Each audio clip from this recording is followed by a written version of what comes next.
amawulire gano ag'okutya Katonda tulembe okugatwala nga ga lusaku.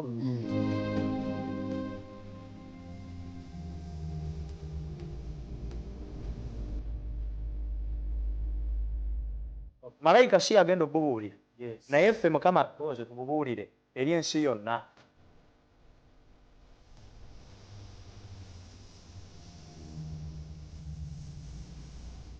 Amaanyi ago Yesu bwe yali agoogerako eri mu Yokaana yamuyita omwoyo ow'amazima.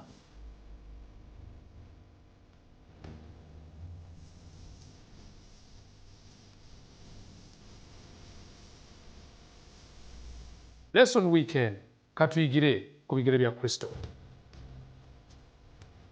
Butereevu nnyo tweyanzenge mukwano okubeera nga otwegaseko wano ku 3ABN amazima gatajunguluddwa ate awamu naawe watufunira ku mukutu gwaffe ogwa Vento Productions ku YouTube. Weebale nnyo mukwano, weebalire ddala era erinnya lya Mukama waffe lyebazibwe. Amiina. Tukwaniza mu program lesson week eno sawa zibeera 2 paka sawa 3 buli kawungeezi nga twaniza sabiti ku lunaku olwa Friday. Yonasaani Matovu yenze nkubuuzaako awamu ne mukadde waffe Dr. Agaba Stewart Salongo era nga tugenda kuba tukutuusaako lesson namba 6. The enemy within, omulabe ali mu ffe. Biki bye tuyinza okwegendereza okusobola okusala ensulo okusala ensalo eziri nga twolekera mu nsi ensuubize ebigambo bye tugenda okuba nga ate tuli mu kwetegereza ate ku lunaku olwaleero. Sabukirize mukadde wange Dr. Stewart asooke naye akubuuzeeko ate tusobole okubeera nga ate tweyongerayo maaso. Weewaawo nange mbaanirizaako Mukama waffe Yesu Kristo abawuliza baffe aba 3ABN mbasanyukiddeko nnyo ate njagala okwebaza Katonda olw'omukisa guno gwampadde okujja ku mpewo za 3ABN. Ntumira abantu bange aba Brooklyn SDS ne mukyala wange naye mutumidde Naalongo awamu n'abaana baffe Zion, Naume, Shuti ne Aroni. Mukama abawa omukisa. Sebo tuyanzeke katusobole okubeera mukwano gwange atulaba nga tuyongerayo mu maaso tubabuuzaako mwenna abatugoberera okusinziira ku mikutu egy'enjawulo naddala mu abali ku Vento Productions ku YouTube. Francesca Nakamya tukutumiddeko, Musoke Pius Eldafu oludda ly'Olweyibanda, Kwagala Masse, Kalinda Betty, Nankunda Queen, Teopista Nakitende Kivumbi, Robert, Samuel Kagaba, Kasolo Daniel, Batenga Patricia, Alice Luza, ate n'abalala bayinza okuba nga batufuna essaawa zino mikwano mwenna tubaaniriza ne tusaba Mukama batuweere nnyo omukisa nga mugenda maaso n'okulaba program lesson weekend ku ssaawa zino 2 paka ssaawa 3 ez'akawungeezi. Tusaba tutandike n'okusaba ate oluvannyuma tubeere nga tweyongerayo mu maaso ne programu yaffe lesson weekend. Katombeke tuweeyo okusaba. Katonda Kitaffe omwagalwa mu linnya ery'Omwana we Yesu Kristo twetondoola byonna ebitatambudde bulungi ne tusaba Kitaffe emitima gyaffe ogirongose n'omusaayi gw'Omwana we Yesu. Era ebigambo bye tugenda okuba nga tuyiga essaawa zino kkiriza obiwandiike ku mitima gyaffe nga bw'owandiika n'engalo yo amateeka 10 ku bipande by'amayinja. Obubaka buno Mukama akabulete enkyukakyuka mu mitima gyaffe. Mukwano gwange atulaba alokolebwe ate naffe ababuweerera abagenda okuba nga tukulemberamu enteekateeka eno otugemulire ekirabo eky'amagezi okwogera ebigambo bino ebirungi mu ngeri esingako obulungi mu linnya lya Yesu Kristo Mukama waffe. Amiina. Amiina. Sebo Doctor, Sebo tukwaniriza nate mu program lesson week eno nga tuli mu kwetegereza the enemy within, omulabe ali wakati mu ffe. Kye tugenda okuba nga tutunuulira Yeremiya essula 17 mu lunyiriri olw'10. Katonda agamba nti nze Mukama nkebera omutima nkema emmeeme okuwa buli muntu ng'amakubo ge bwe gali ng'ebibala bwe biri eby'ebikolwa bye. Kintu ekyo ng'ebibala bwe biri eby'ebikolwa bye. Olunyiriri olusawundinga mu kigambo kye bayita obulamuzi. Kituufu. Kuba Katonda buli muntu agenda kumusasula ng'omulimu gwe nga bwe gubadde. tewagenda beerawo okusaliriza ti abannange Katonda wano ate yalagezaako okulaga kyekubiira Katonda affe olunyiri luno lumulambika bulungi nga Katonda ow'obwenkanya awa buli muntu ekyo kyasaanidde okuweebwa oba kyagwanidde okuweebwa okusinziira ku sikowa ye kubanga Katonda tatunuulira mubiri naye atunuulira ekiri mu ki ekiri mu mutima era yoyo omulabe gwe tugenda okwogerako leero omutima gwekweseemu bingi gulinamu ebintu bingi omanyi enemy tulina aba enemies of progress muyinza okuba muli ku mugendo mutambula muluubiridde munaatera okutuuka naye ne mutuuka awantu ne mwesanga mulemereddwa okugenda mu maaso oba si ekyo bayinza okuba nga muli mu lutalo nga zino entalo ez'ensi firimu tuzirabye twalabanga nnyo firimu nga tukyali bato naye nga osanga troop emu ebadde progressinga naye ate baba batuuka balina we batuuse ne babeerawo ne babambushinga kati ne weebuuza kyazze kitya ebiseera ebisinga musobola okubeeramu informant within the troop ali mugezaako okusomola ebyama exactly nti wano we tutuuse nno munnange tutuuse awantu we mwanditukwatidde obulungi nange nja papalanga omukubo so ebiseera ebisinga tulwanisa abalabe abali ebweru naye nga muffe munda mulimu ki mulimu omulabe kwegamba omulabe ono ali muffe munda wabulaba atya okusinga omulabe ali ebweru omulabe ali munda tomu expectinga most of the times kyobala yajja kuba ambush naye ono ali ebweru omupulaningira n'omupulaningira n'omanya engeri gy'onaaba batuuka wano nja kukwata bweti entambula ze ziri bwe ziti nja kuyita wano sijja mukkiriza kusukkawo exactly naye ono akupulaningira totegedde before you know it nga gwowedde omulabe oyo ali muffe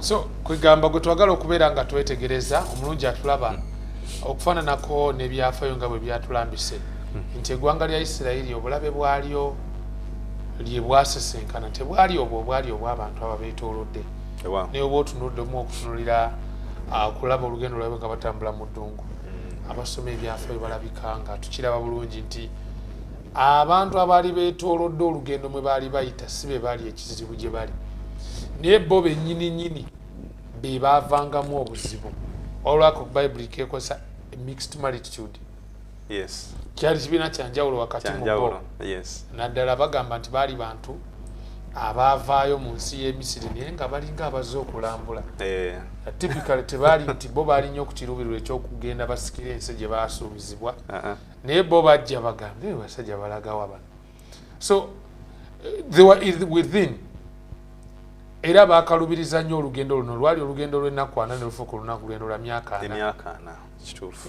kwegamba abasajja baali bakesse nga kituufu kiki ekibuga bakirabye ensi gye balaga bagirabye but they couldn't make it kubanga wakati mu bo mwalimu omulabe namujinga ali unplanned for manyi katono nnyo kano katukatwaleko wano olwaleero nti n'ebyobufuzi byennyini exactly bw'oba wakuba ekibiina ky'ebyobufuzi kiyinza okulemerera ennyo okuba ng'okiva bweru osiga ensigo munda oteekayo informant era ebibiina ebisinga ndowooza tubiraba banaye tetuli mu byabufuzi naye you cannot separate politics of course tetuli bannabyabufuzi nze sina kibiina nti kino kye tugenda kuwagira naye twogera ku bigenda mu maaso ebitwetoolodde naye opinion yange eri nti ebibiina ebiri mu ggwanga lyaffe biremeddwa okuprogressinga olwokubanga birimu namujinga in fact president yamuyitanga kawunkumi yamuyitanga kawu I see alya kuva munda agende ng'abalya kubanga omusajja omuyangambye ennaku ezo nti namukadde wange twali tunyumyanga nnyumizaako ku byafaayo ebyobuyeekera nti obuyeekera buwangula nnyo okuyita mu bantu abafaanana bwe batyo era ti kizibu nnyo okuvuunika bwe mbanga mbaddemu ng'ekitundu kye mwagala obuwangula nga temuinaamu bantu babadde bagenda basomolera byama ba intelligence oba era nti ne bwe baba bawangudde batera okubeebaza ate mu lwatu ku luno twebaza gundi oyo nga bulijjo mwali mumanyi wa ludda luli naye ng'ekituufu kiri nti so very critical issue gye tuli mu kutunulira olwaleero ku kigambo kino ekiyitibwa omulabe ali wakati muffe ali munda muffe. Isirayiri waliwo statement wano egambye nti mu lugendo lwabwe baali batambula abaana ba Isirayiri nga bali mu kugabana ensi ensuubize nti obuzibu tebwalabika nnyo nga obwandivudde mu bantu abali be baali bawangudde naye bwalabikira nnyo mu kuba nti mu bo wakati there were individuals within their own camp that ignored the instructions of the Lord. Bwetu ne mu kanisa abasobola wakati mu bo mwalimu abanyooma abatwala ebiragiro bya Katonda ng'ebirabika nga tebitegeeza ekyo kye byogedde. Exactly. Akantu ako bwengezaako kaleeta mu rims zaffe ez'ekkanisa. Yes. Tuyinza okwesanga oluusi ebintu ebimu biganye okutambula.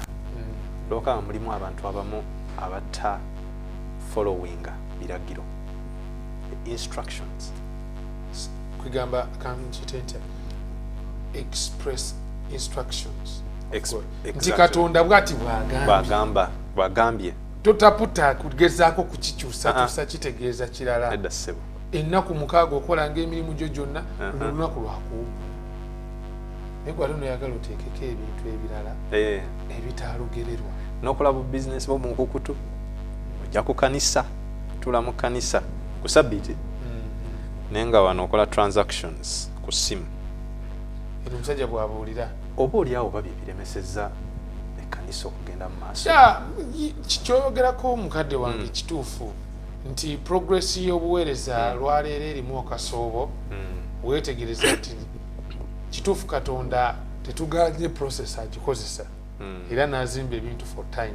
Naye erimu ku lessons tuyinza okuyigira mu Bayibuli nti awali abantu abeewaddeyo n'omutima gwonna oza kankyogere bwe ntyo Katonda buli bw'alaba abantu nga beewaddeyo n'omutima gwonna ebiseera ebisinga process ey'okuwanvuya ebintu evaawo.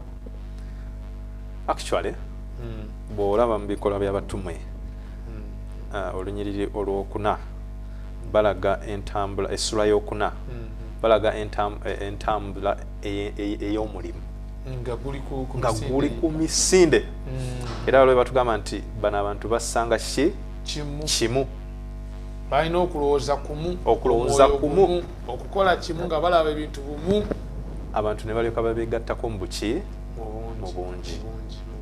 Yes.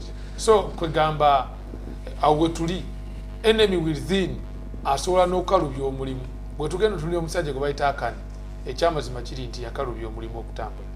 Okwakananga abantu abawerako bafudde fakti abajasa basaba mu 3 be basobola okuba nga bafudde oluvannyuma ne balyoka bazuula ekizibu nti Namujingo Redde yali alimu wakati mu bo nti tojja kunenya babeetolodde nti be babaviirako obuzibu but themselves omulabe mweyakolera mwe yali asibuka.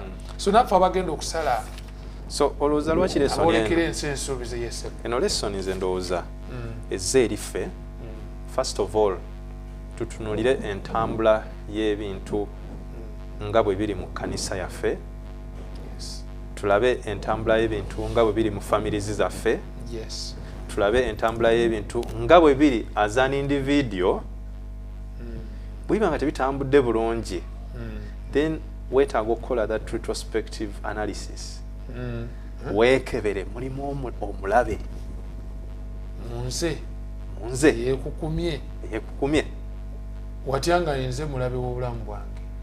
You can be an enemy of your own progress. Kisoboka. Kisoboka. Kuba wano ekibuzo kigamba what would hinder God to bless? Kiki ekyandiremesezza Katonda oba ekyandimukugidde okugaba omukisa? Kuba Katonda agaba emikisa. Kituufu. Era oba weetegereza Bayibuli eraga bulungi nnyo nti Katonda asanyukira ne mu kukusaasira. Ever I want to bestow babaana be abayisizza mu nnyanja emyufu abayisizza mu Yordani balidde emmaanu emyaka 40 like azze abakolera ebintu bino ebyenjawulo naye twebuuza ekibuuzo nti olwaleero biki ebyandiremesezza ebyandikugidde ebyandibadde omuziziko wakati w'omukisa gwa Mukama tutuukako etuuka n'okugamba ne Mukama ali akyali wakati mu ffe oba yatwabulira dda kati awo bwe twagala okubeera nga tutuuka tutandike n'ekigambo kino breaching of the covenant twagala kumanya ndagaano kyeno egezaako okubeera ng'emenyebwa yes tujjukira bulungi nti Katonda wabagamba okwetooloola Yeriko emirundi gye yabagamba okwetooloola emirundi 7 gyali 7 buli lunaku ennaku 7 then olunaku olusembayo bakiddemu emirundi 7 ebisenge bya Yeriko bisobole okukola bigwe then bamale bayingire okay naye waliwo ebyo ebintu ebyali dedicated eri Katonda nga Katonda tembikwatako yes byange naye essula y'omusanvu etandika etulaga nti mulimu abantu abamu abataawulira ki abatagube baawulira okuwulira mbadde ntegeeza kale tebaawuliriza exactly tebaawuliriza ekyo Katonda kye yali akoze eki alagidde bakozesa ebintu wano bammanga era bwe tugezaako okureflectinga the story mu Genesis chapter 2 tulaba Eva Adam ne Eva babawo ekiragiro nti temukwatanga ku ki ku muti ate n'okulya temukola ki temulyangako temulyanga ku muti ogwo temulyanga bibala bya muti ogwo naye ogw'okumanya obulungi Eva bw'alaba omuti ng'agwegomba n'alaba nga mulungi okukola ki okulya Akani bwe baba bamuinterrogating eno wansi eno chapter gyesembera eno wansi ng'enaatera okuggwako akozesa ebigambo bye bimu nti bwe nalaba nga birungi yeteeka mu kifo kya Katonda kuba Katonda mu ssula esooka bw'aba atonda yakolanga evaluation n'alaba nga buli kimu kiki yali agezaho okweteeka mu kifo kyani kya Katonda ye yalabye nti kirungi nnyo ssebo akitwala akikole ki so kati baamenya tebaawuliriza kiragiro kya Katonda so the covenant was togeza kwano mbali nya tusome wano olunyiriri luli mu Yoswa kwano gwanga tulaba Yoswa essula 7 olunyiriri olw'13 amini okuva ku 11 tuka ku 13 waliwo obubaka bongera okulambika kyoli mu kwogerako Bayibuli egamba mu kitabo kino nti Abayisirayiri boonoonye era bamenye endagaano yange gye nabalagira era n'okutwala batutte ku biterekeddwa era ababbi era bakusizza era babiyingizizza mu bintu byabwe ekyo kyekibalobera abaana ba Isirayiri okuyimirira mu maaso g'abalabe baabwe ne bakuba amabega abalabe baabwe kubanga bafuuse abakolimiddwa sijja kuddayo kubeera nammwe wabula nga muzikiriza ekyo kyemugugubiddeko kale mutukuze abantu mwogere nti mwetukulize olunaku olw'enkya kubanga Mukama Katonda mmwe bw'ayogera bw'ati nti waliwo ekiterekeddwa wakati mu ggwe Isirayiri toyinza kuyimirira mu maaso g'abalabe bo nga temunnakijjawo ekiterekeddwa mu mmwe ojogedde nayogera ku kintu ky'endagaano ekyo nenyongera okukiraba waliwo ebintu 5 I think 1 bibabadde bagezaako bibali mu kunnyonnyola ku nsonga eno nti ekigambo ekyebayita okusala oba okwonoona to cross over crossover, yes, nti kwegamba mususse we mwandikoze we mwalikomye mbagambye mukole bwe muti naye mwe mugamba katulabe okitegeera ne mukwata ku bintu Katonda byabadde agambye nti byo biweebweyo eri bizikirizibwe kati mwate ne mwagala okubitwala also stealing ne mubibba waliwo ekirala wano n'okulimba even putting the stolen among their possessions kwegamba ekisooka mususse we mwandikono kuba Katonda yadde ayogedde nze tugezaako okumenyamenya endagaano eno ekyokubiri ne mubitwala ng'ate mukimanyi badde byatwa temulina kubikwatako ekyokusatu mubibbye ekyokuna mulimbye ekyokutaano ne mubiteeka ne bifuuke ne mwagala mubifuulira nga Katonda yadde agambye tebirina kubeera kitundu kubyamu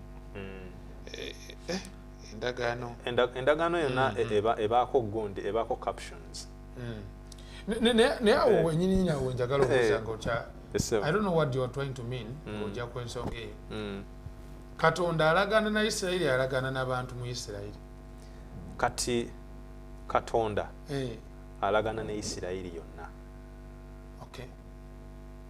endagaano eno yali yaki ya Isirayiri yes teyali ya particular individuals yes yaabwe bonna bwekyo n'amateeka 10 ebiragiro bya Katonda they are not for particular what people gaffe ffenna we have that corporate responsibility okulaba nga tutuukiriza ate nga tukwata amateeka ago Katonda ge yakola ki kati lwaki omu mumwe kwegamba like wekyasinze okuntabulira ono agamba Bayibuli nti Isirayiri boonoonye naye tugenda kizuula nti ate yali ayonye yali nyumba ekulirwa kani Isirayiri boonoonye but this is a one person omusajja yabuuza ekibuuzo nti ekitundu ng'ekitundu bayinza kubonaabona batya olw'ekyo olw'okusobya okw'abantu ab'olubato oba omuntu omu bwekiri tukiraba okwonoona kwa Adamu kwakosa olulwo ki kuba omuntu ajja kwebuuza lwaki Adamu si yakola ki si yabonerezebwa yekka yinikaawa ne babaddewo ffe ne tweyagala naye Katonda bw'akola endagaano agikola n'eggwanga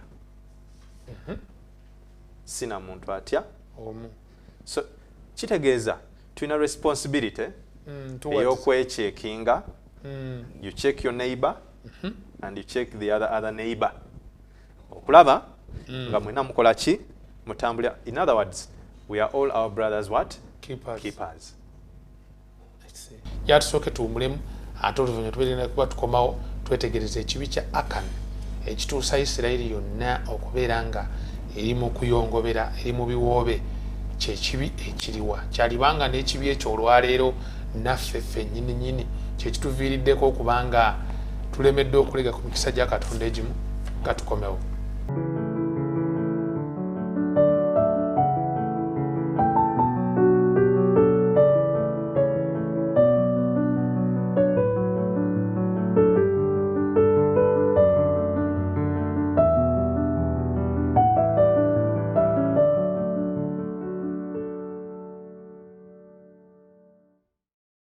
butereevu nnyo tukulisayo nnyo mukuumulamu mukwano gwange atulaba weebale nnyo balire ddala okuba nti otambula naffe lesson week eno sawa zibeera 2 paka sawa 3 ez'akawungeezi Friday lwe lunaku olwo nga twaniriza sabiti tugamba nti lesson week eno tuyigire ku bigere bya Kristo Yonasaani Matuvu Munagomba nze nkubuuzaako okuva kanisa ya Faith Way Esenge Bonga Central District ate nga ndi ne Dr. Agaba Stewart Salongo okuva kanisa eya Luzira St. Advent Church Brooklyn wali eruzira ku mwalo awo ku nnyanja sebo mwebale nnyo mwebale ddala tukyagenda maaso n'okwetegereza lesoni eno nenga sigana kubabuuzaako sigana kubeebaza ate n'okubajjukiza nti Sunday eno twagaba olukyaba lubanga lwa midi Sunday eno tugenda kubeera nga tuwunzika enteekateeka ey'okuba nga tusasula ensimbi ez'ettaka.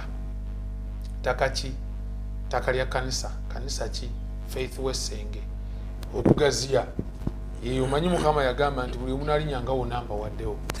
Si we kiri sebo? So kati ettaka eryo twagala tuligaziyize eddala paka eri wansi libeere nga lyaffe. Tubadde n'obukadde 250 nga bwe tunoonya naye owulirira bino nga tumaze okuba nga kintu ekyo kigenda kikendeera kati tuli mu kunoonya obukadde 9 bwokka. So naawe omutwalo gw'emitwalo gy'okkumya akakadde meka zonna zisobola okuba nga zongerako ettaffaali ku nsonga eyo.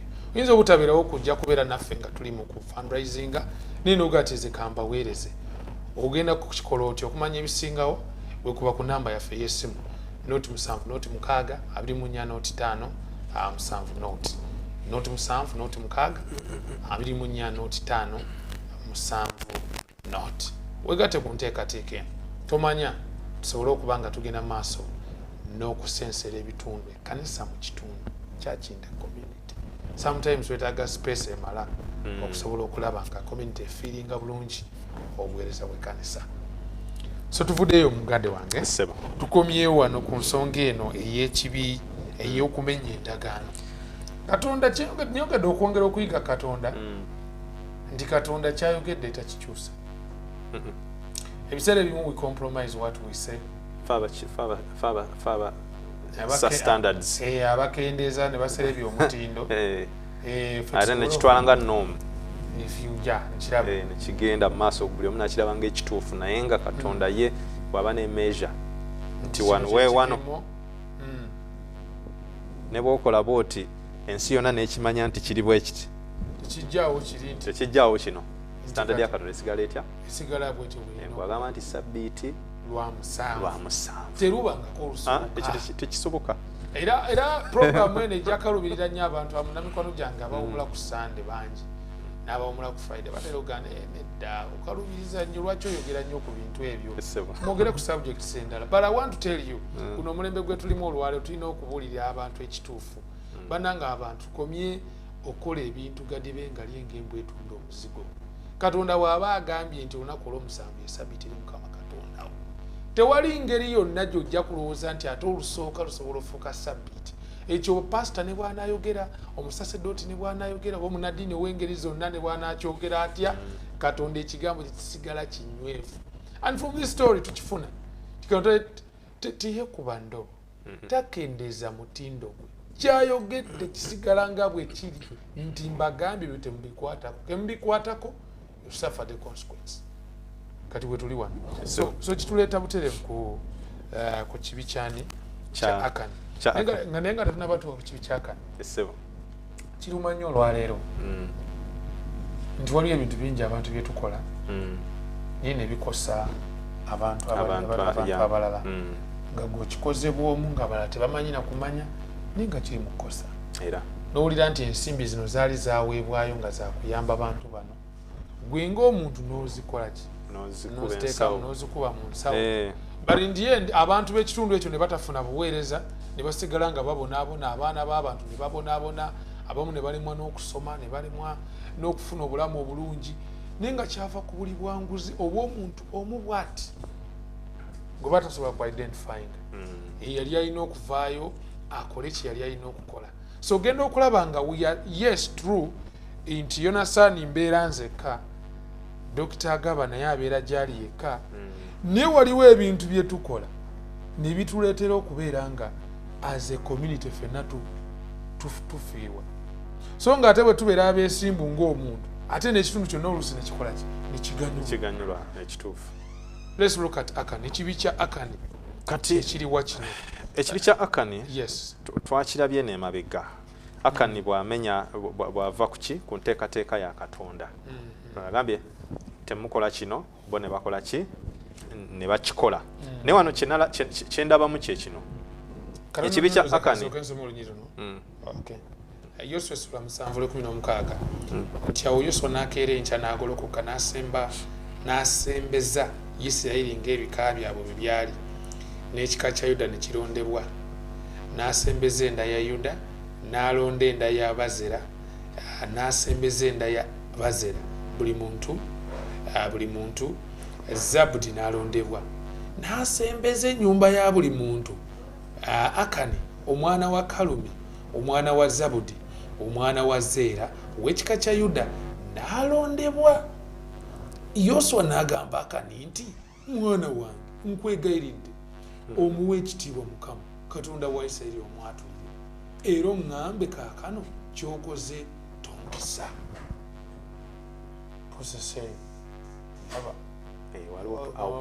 Waliwo process retrospective analysis oba some investigation otunulira processes okwekuba mu tooki tuddamu ne twekebeja what went wrong wawe byakalubidde kitu wawe twaviridde ku mulamwa nkiraba. Kakati ekibi kya Akani ekibi kyekweka mu mutima tekyetimba. Twambala amasuuti ne tutambula mu tawuni ono omusumba obuulira enjiri wali ku gundi ku street musajja wa Katonda musajja wa Katonda naye ekibi kibeera mu ki kyekukumya eyo munda mu birowoozo byo. Ekibi Akani kye yakola kyali kyekwese. Enemy within.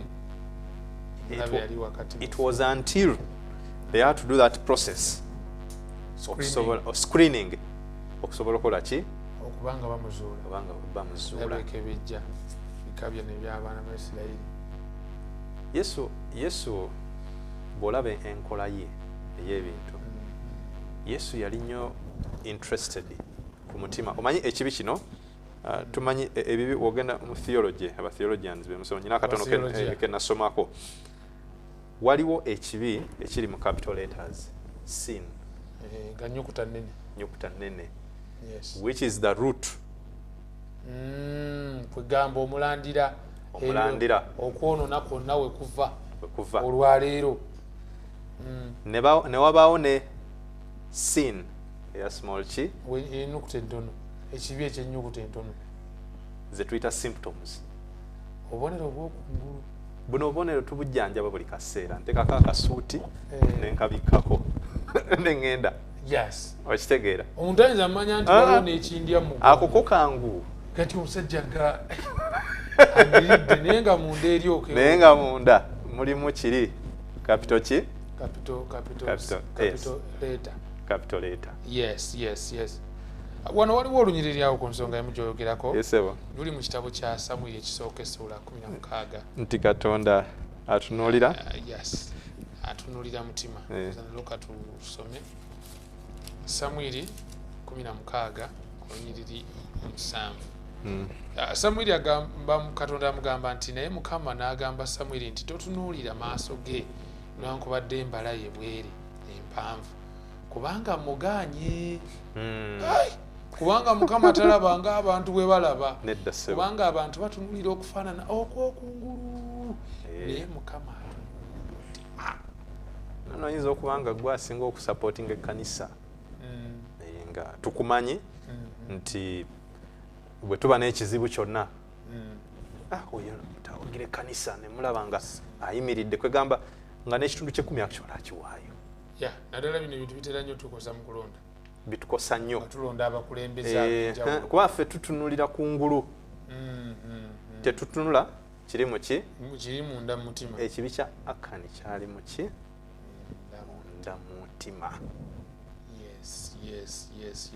Agamba wano nsonga yemu gyogeregerako ewo nti this expression nti Yoswa amugamba nti amuyise mutabani wange si myaka kyokka na bukulembeze bwa Yoswa naye ayogera n'omulaga mwoyo ki mwali mukolera ku nsonga eno kwegamba omutima gwe gwali gujjudde okusaasira eri Akani musajja wattu kwegamba Katonda yali amugambye nti olina okukangavvula ensonga eno bwe tutuula gundi naye n'amusaasira. Wano ndabawo gondi Katonda engeri gy'addiiringamu n'ekibi kya Akani.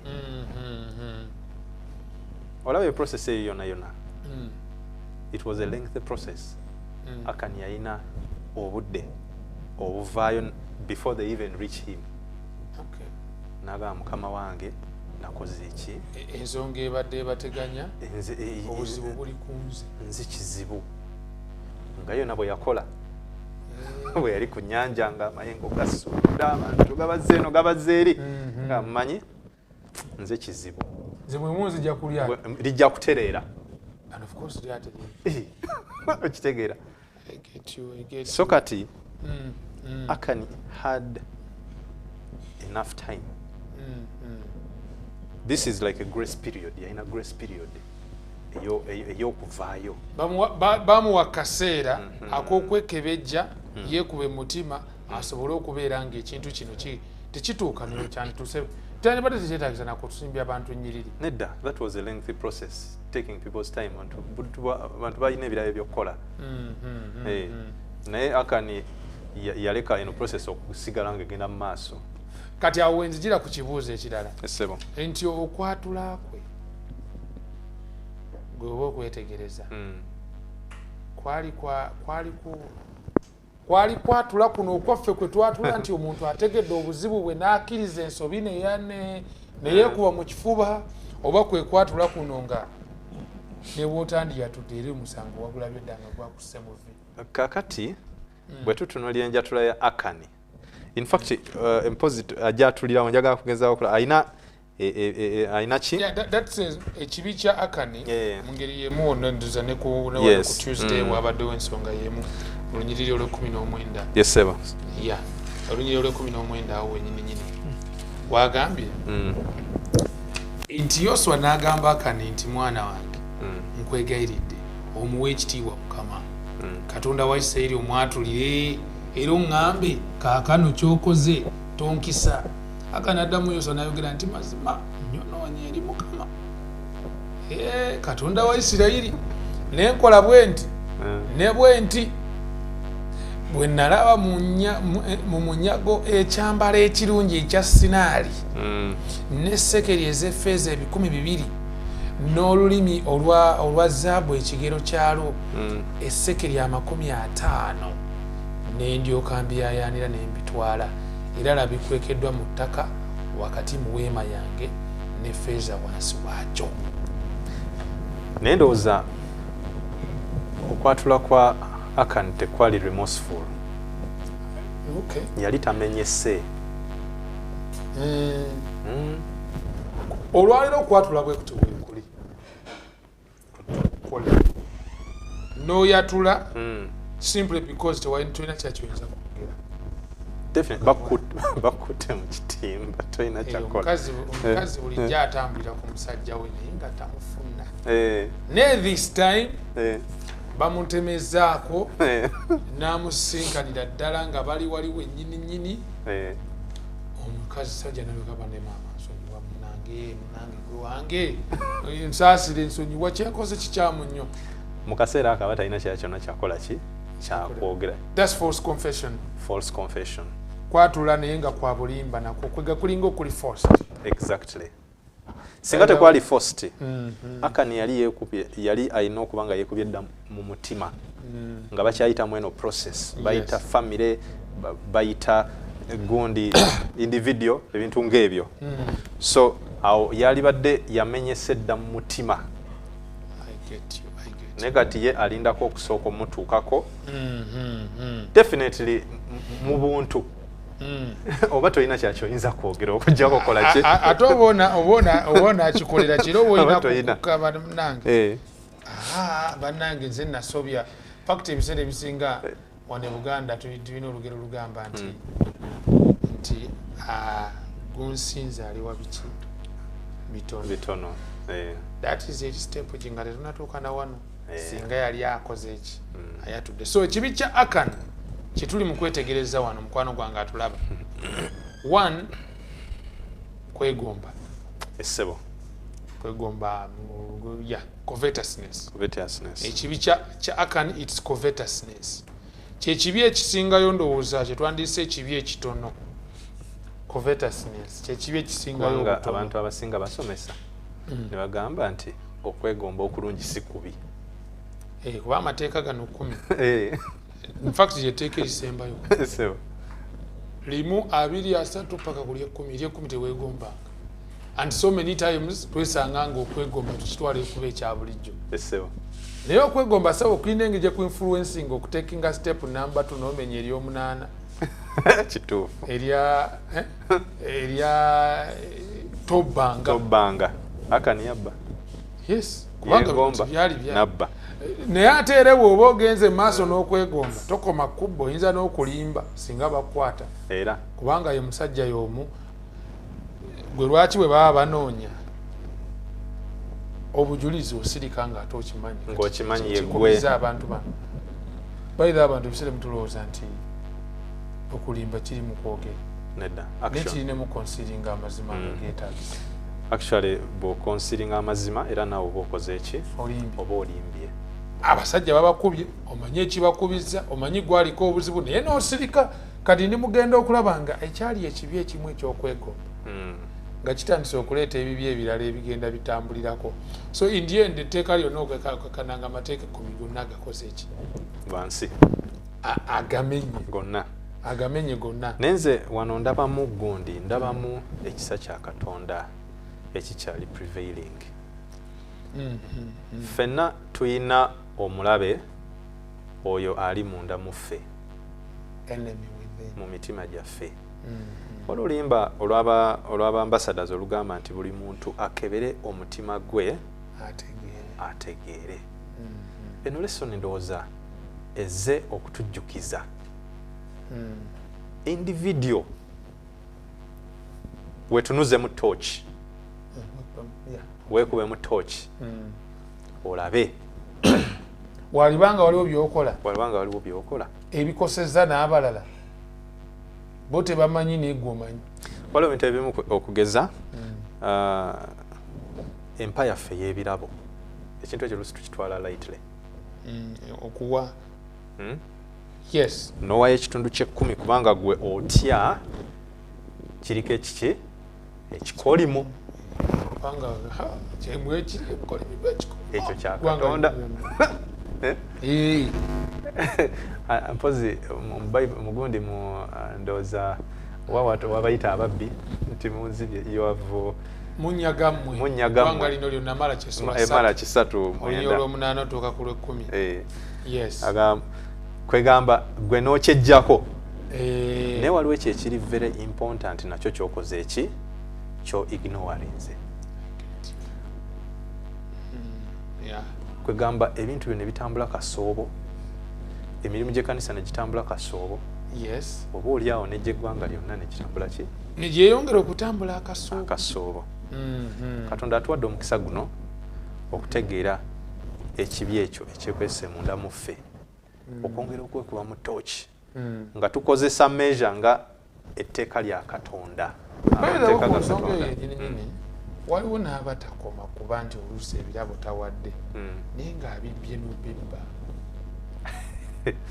ekisoboka era ne weesanga ng'omulimu ogw'enjiri gunafuye gukonzibye olw'abantu abamu abakwata essente Katonda ye zaabadde agerese zitwale mu maaso omulimu kinaazitwala mirimu gye waliwo n'ennaku ezo abaŋŋamba nti bo kati baayiga kye bayita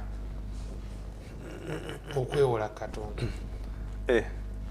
mukwata essente ng'ezo za birabo n'azikuŋŋaanya ne bazikuŋŋaanya ne batandika ozikozesa mu bizinesi zaabwe tebajja kuzza bazikomyewo naye nga bo bamaze oziviisaamu ezaabwe endala kugamba nga basuubulira mu za Mukama bali ku bitukuvu bya Katonda kati ba Akani ndowooza tetwagala tutunulire Akani ng'omubi ennyo asinga ffe ab'eleero naffe leero lennyini tulina aba Akani bayitirivu nnyo era kino kyo Mukama atusaasire naye ate kitusensedde nnyo nti kiyinza okuba nga kyekimu ku bintu ebitulemesezza okulaba nga tuwangula omulabe eri omulimu Mukama gwe yatukwasa Sitaani manyi Sitaani bwakubaako n'ensonga sebakwesibako takuviirako wali Yesu alina ekintu kyeyagenda naga nti omulabe omulangira w'ensi enajja oba omukulu w'ensi eno naye taninaako kigambo like you know kituufu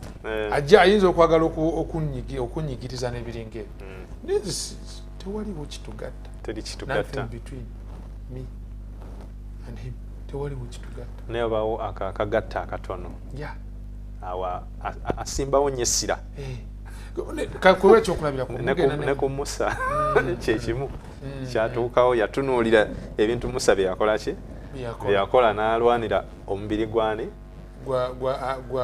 Musa akantu ako olwaleero naffe leero kati ekibi kya Akani kyali kyakwegomba but tudde okwegomba nako kutufuukidde okwegomba kituufu era wano waliwo omusajja waliwo Yesu wabulirira loza katukigatteko kiri mu Luka ssuula 12 ku lunyiriri olw'15 kubanga ebiseera ebisinga n'abantu okwegomba kwaffe kuva ku nsonga eno Luka 12:15 lugamba tinabagamba nti mutunule mwekuumenga okwegomba kwonna kubanga obulamu bw'omuntu si bye bintu ebingi byaba nabyo kati Akani that's the point he missed. Yes. Omusajja abawadde n'emmere n'abaliise okumala mu ddungu n'ayawuzaamu ennyanja gamba n'abagamba abagambye kino temukikwatako ayina ensonga oli mu kusenga mweno nze Akani mulabamu ekirowoozo ekigamba nti tuli mu kusenga wapya olugendo lukomye kati singa obaako nekewekukulira ebbali n'otandikira okwo ino obugagga nga buno tebuyinza kuyitako and such things n'olwaleero tubikolera ddala netwagala okweterekerayo obwaffe naye ebyembi ng'otoddeko ebyo Mukama byagambye nti byawuliddwa n'otandika okutereka ku za Mukama okusobola okusekiwalinga future y'enkya so Katonda Kristo kyavudde agamba wano n'abagamba nti mutunule mwekuumenga okwegomba kwonna kubanga obulamu bw'omuntu si bye bintu ebingi byaba nabyo like tewali biyinza kukumala. Waliwo omuwandiisi omu George Knight agamba nti sin and salvation are defined by the same word that is love. Okwagala kwekutaputa ekigambo kyo sin and salvation are explained by one word love. Obulokozi n'ekibi binyonyolwa kwagala naye agamba sin is directing love towards the wrong object, that is self. Ekibi kwe kubanga okwagala okututte ebukiika awakyamu kwerowoozaako kwe kwegomba katwegwerako kati gwe n'okulembeza okwekkusa n'okulembeza okubanga gwafunamu nfuniramu wa akaseera kano kenaamala nga nze gundi nfuniramu wa nda kuba nfuniddemu wa okitegeera so si akaseera kenaamala nga nze gundi ekkanisa enaaba eganyuddwa etya abantu bagenda kuba batuuse luddawa. I get what you're trying to say and that's ebyebimu ku bituviriddeko okuba Akani sagala tutunulire Akani ng'omuntu atali identifiable even among us nembatuka ngambe nti tuweeredde obuvunaanyizibwa obw'enjawulo kulembeze ebintu ebyo ebipya mu bitujjira inaga nti dokita kituufu bakuwadde naye ebbanga lyonamala mu kompakiti ogenda giryamu kyenkanawa famire ye egenda kubeera erudda waffe naawe which wouldn't be bad. Naye ndowooza ekyakani kisukka nawo nti n'otuuka ne ku ddala erigamba nti kootandike n'okukwata mu bitali bibyo okusobola okulaba nga gwe wooviira mu ekintu ekyo kale ka contract we kaggwerako ng'olina wooli nga gwe. I think that's what they're talking about. Selfishness. Directing love to self. Okweyagaliza, okwefaako, okwesoosa, okwekulembeza. I get you. But on the other hand, salvation is directing love to a proper object, that is God. Obulokozi okwagala okutunuuliza ekiruubirirwa ekituufu okugulumiza Katonda. Katonda ensonga zino byanaazisanyukira atya? Bangambye sikwata ku bino bitukuvu, sikwata ku bino ebitali bituufu. Ani ayogedde? Katonda. N'omuwa ekitiibwa n'omwakira. Ne bw'oba togenze nnyo mu kwebuuza lwaki agaanye? Tulina kwebuuza because God is God. Why do you question God? Kimanyi bw'otugira questioninga God. He ceases to be God. That's Katonda. Amagezi ge teganoonyezeka. In fact, Yobu yafuna nnyo obuzibu bunene bwe yanenya Katonda olw'ebyo byamutuukako. Katonda n'asooka amuyiirawo nti gwe alina ebigambo byamugamba. Mu ssula ya 3:7-8 mbuli nti wali ludda wa? Yes. God is God. You can't question God. Wakugamba Sabbath, it is Sabbath. Amateeka 10 gali 10. Omenyako limu oba omenye gonna. No question. Doctor, twagala tuwunzike. Yes, sir. Mu kuwunzika twagala kuwunzika nga tutunulira essuubi bwe liri olwaleero. Obwakani buno buliwo olwaleero obw'enjawulo. Omuntu ng'omuze gw'okwegomba omuyitiriddeko. Manyi baakani gye bali bangi nga sikyayagala. Nga naye akimanyi alina byakoze ebireetedde famire y'okuba nga eremereddwa okugenda mu maaso. Nga okuyita mu byakoze ye kennyini ze enemy of his own progress. Waliyo ba Akani nga alemesezza kanisa kukula olw'ebirowoozo bye ebikontanira ddala n'enkulaakulana y'ekkanisa. Akani nga alemesezza mulimu gwa njiri kugenda mu maaso olw'ebiteeso bye ebirabika nga byekiika mu ntambula ey'omulimu. Ba Akani banjawulo. Waliwo ba Akani abakozeseza obuyaafeesi zaabwe olw'okwagala okuba nti ekyo kye balowooza oba kye baagala kye kikulu. Tubayambye tutya? The door of hope gye twagala owunzika nayo. Kakati ekigambo kino the door of hope. Oluggi luno olw'essuubi luli luddawa eri ffenna ba Akani ab'enjawulo. Luviira ddala mu gundi mu Hosea essula ey'okubiri olunyiriri 15. Hosea. Alina ebigambo by'asuubiza abaana ba Isirayiri. Naye nga akozesa some of the aspects ezaaliwo mu scenario ya Akani. Akani bw'ayonoona bamufulumya ne bamusuula ebweru awamu ne famire ye ne babakasukako amayinja. Era ne Bayibuli etugamba nti till now that heap does what? Eriwo ng'ekijjukizo. Naate Katonda ayina essuubi ly'atuwa mu Hosea agamba atya? Essula 2:15. Hosea essula 2:15 lugamba era ndimuwa ensuku ze ez'emizabibu nga nnyima eyo n'ekiwonvu kya Akoli okuba oluggi olw'okusuubira era aliyima eyo okuddamu nga mu nnaku ez'obuto bwe era nga mu nnaku lwe yalinnya okuva mu nsi y'e Misiri. N'ekiwonvu kya Akoli okuba oluggi olw'okusuubira. Akoli kyava mu gundi hiipu eyo gye bahiipinga kwani? Ku Akani. Nabonna abaali bakkiriza. Naye ate Katonda akozesa eyo yennyini okubeera ki? Opportunity.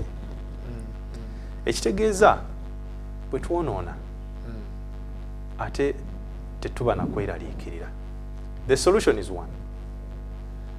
Yes. Okweraliikirira I don't know. Sagala kujjawo the fact that omuntu asobola okweraliikirira. Kubanga n'ebiyinza ovaamu singa oba teweenenyeza biyitirivu. But where's the hope? Awo ennyini essuubi we liri. Hope yaffe eri mu kwetereza emitima gyaffe okusobola okukola ki? Okutambulira wamu ne Katonda. Kubanga atugamba nti mu Isaiah nti come we reason together. Mujje tuteese ffenna. Nti ebyo ne biba nga bitwakadde nga bendera. Ndikola ki? Nja kukunaaza. Yes. Otukulenga omuzira. There is a door of opportunity. There is a door for repentance. Olwaleero. Oyinza okuba oswaziza ekkanisa yo ng'okoze ebintu by'engeri yonna. Ebireetedde ekkanisa okubanga n'ekifaananyi kyayo mu kitundu kittattanibwa kibusabusibwa. Naye Mukama Katonda, in fact olaba approach ya gundi ya Yoshua towards Akan akozesa ebigambo my son. Kulaga nti omukwano. Passion. Ne Yesu naye tagoba mubi naye agoba ekibi ekiri mwane muffe olwo nalyoka atusembeza. Yes. Sebo tuyanza nnyo tuyanzege ndowooza nga tuwunzika ku luyi lwe lumu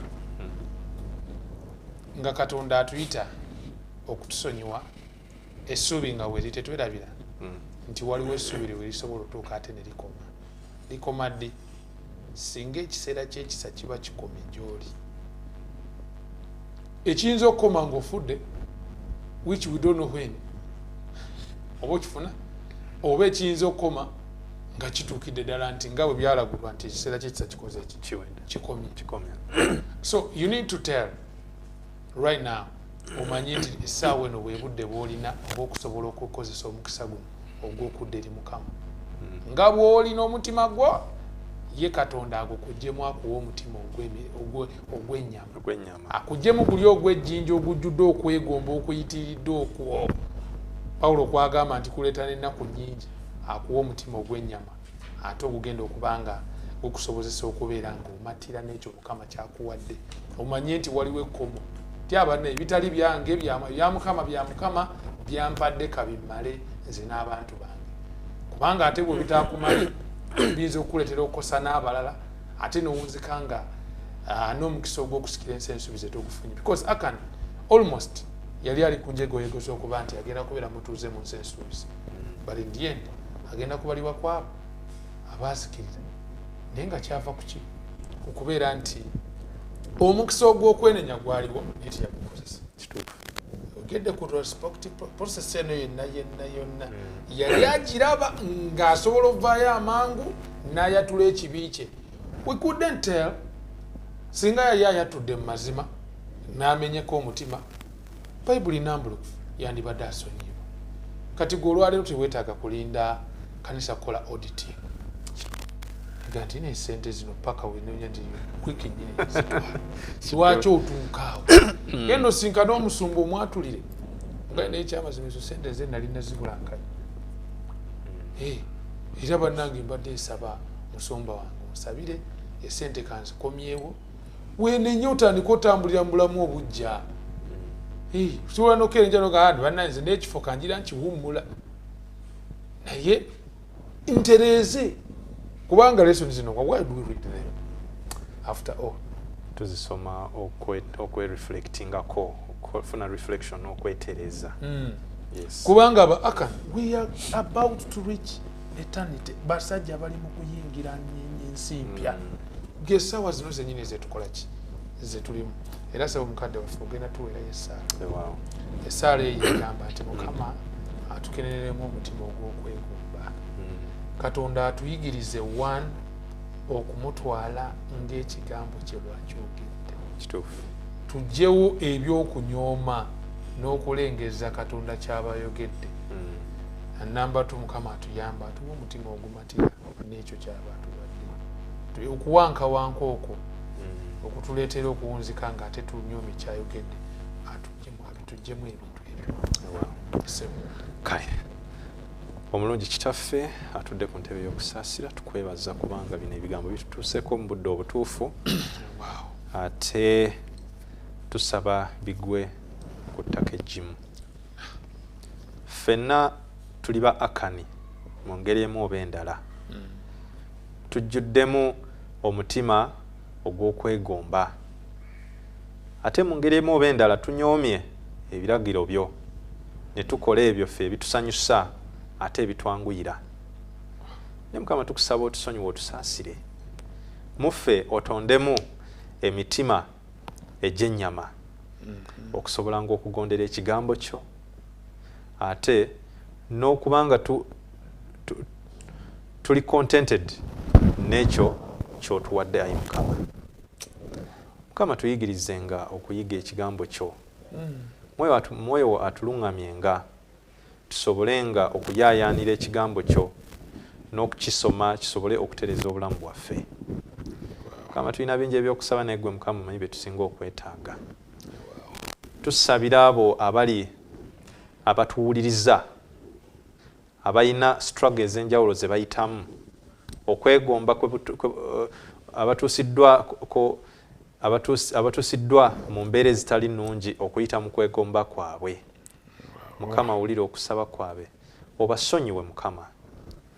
Tusabira abantu bo abatambulidde mu kanisa yo ne bagiremesa okugenda mu maaso olw'embeera y'enkola y'ebintu byabwe. Mukama tusaasire obeere wamu naffe okuyita mu lunaku lwonna, bwe tusabye okuyita mu linnya ly'Omwana Yesu Kristo. Amiina.